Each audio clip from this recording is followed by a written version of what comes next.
तो मैं मात्र 5 मिनट में अपनी बात रखूँगा कि जो कांशीराम साहब जी का जो मिशन है, जब कांशीराम साहब जी सरकारी जॉब में थे तो वो अनुसंधान केंद्र में जॉब करते थे।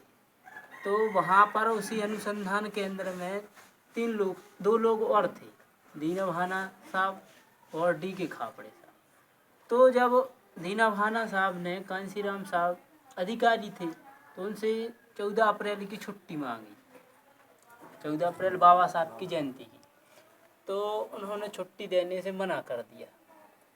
तो वो उस दिन मना करने के बाद भी नहीं आए।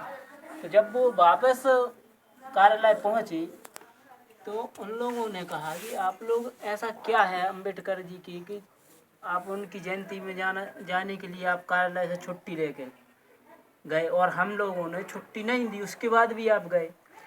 तो उन्होंने एक पुस्तक दी फिर कांशीराम साहब की। तो कांशीराम साहब जी को उस पुस्तक पढ़ने के बाद इतना परिवर्तन आया कि उन्होंने अपनी नौकरी तक छोड़ दी थी बाबा साहब की, और आज दुनिया उन्हें जान रही।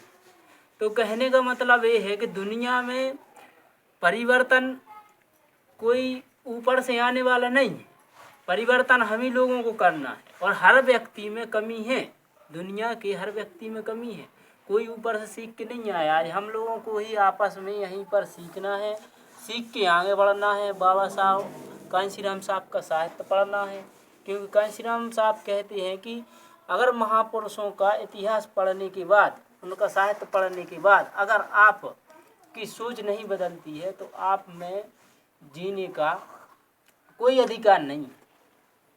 तो हमें अपने महापुरुषों का इतिहास पढ़ना है, उनकी जानकारी रखना है। आप जहाँ भी रहें, जिस गांव में रहें, जहाँ भी रहें, लेकिन 1 मिनट 10 मिनट अपने महापुरुषों की चर्चा करें, इसे एक जन आंदोलन में बदल दें ताकि इस देश में एक बहुत बड़ी क्रांति हो और बाबा साहब और कांशीराम साहब का मिशन पूरा हो। इसी आशा और विश्वास के साथ सभी के लिए जय भीम, जय।